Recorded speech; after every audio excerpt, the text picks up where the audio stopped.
हाय दीदी लोग से मेरा निवेदन है कि देखिए चैत का नवरात्र लागे वाला बा और फिर चारों तरफ माता जी का भजन सुनने को मिलेगा आप लोगों को। और आज मैं भी एक माता जी का पचरा गीत लेकर आई हूँ, देवी गीत। अच्छा लगे तो लाइक सब्सक्राइब करना, कमेंट करके बताना। गेहूँ भी तैयार होने वाला है, कटिया शुरू होने वाली है दोस्तों। झालर निमिया हम लगइबै हो अंगनमा अपने ना। झालर निमिया हम लगइबै हो अंगनमा अपने ना।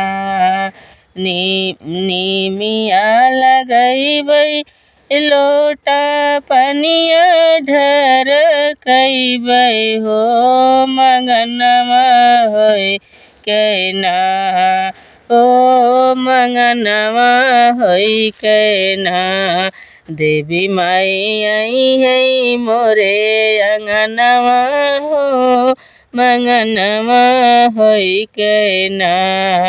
देवी माई आई है मोरे अंगनमा हो मंगनमा होय कैना। झालर निमिया हम लगइबै हो अंगनमा अपने ना। निमिया लगइबै लोटा पनिया ढर कैबै हो मंगनमा होय कैना। माई मोरे आई है मोरे अंगनमा हो मंगनमा होय कैना। देवी माई आई है मोरे अंगनमा हो मंगनमा होय कैना। झालर निमिया हम लगइबै हो अंगनमा अपने ना। निमिया लगइबै लोटा पनिया निमिया लगइबै माई के भोजन लगइबै हो मंगनमा होय कैना। हो मंगनमा होय कैना। माई मोरी भोगवा लगई है हो मंगनमा होय कैना।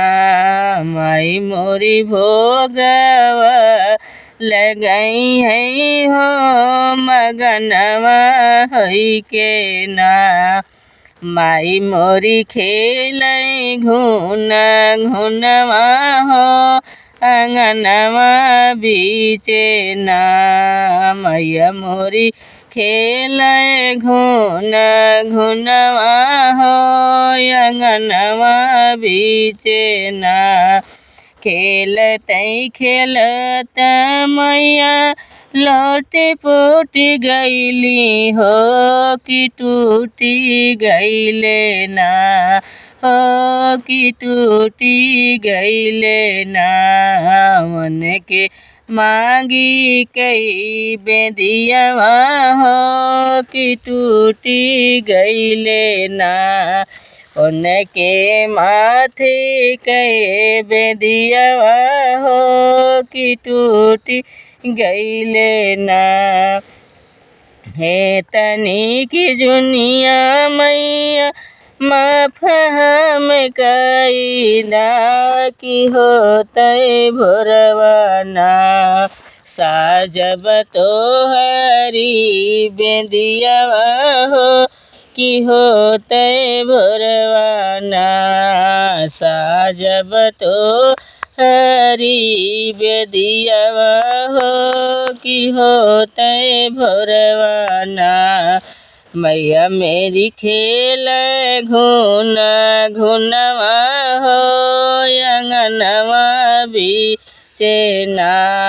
मैया मोरी खेल घुना घुनवा हो अंगनमा बीचे ना।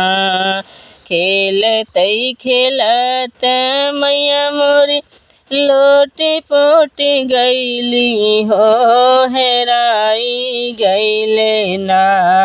उनके गले बीच हरवा हो हेराई गईले ना।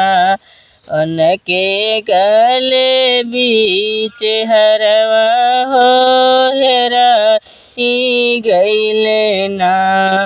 एतनी की जुनिया मैया माफ हम कई दा की होते भरवाना। लाइब तो हरउआ हो कि होते भरवाना। साजब गले बीच हरवा हो कि होते भरवाना। मैया मोरी खोल घून घुनवा हो अंगनवा बीचे ना। खेलतई खेलत मैया मोरी लोटी पोटी गईली हो हेराई गईले ना। उनके पौआ के पजनिया हो हेराई गईले ना। उनके पौआ के पजनिया हो हेराई गईले ना। एतनी की जुनिया मैया मोरी माफ हम कई दा की होते भरवाना। साजब तो हरी पजनिया हो कि होते भरवाना। सजबै तो हरी पजनिया हो कि होते भरवाना। मैया मोरी खेल घून घुनवा हो अंगनवा बीचे ना।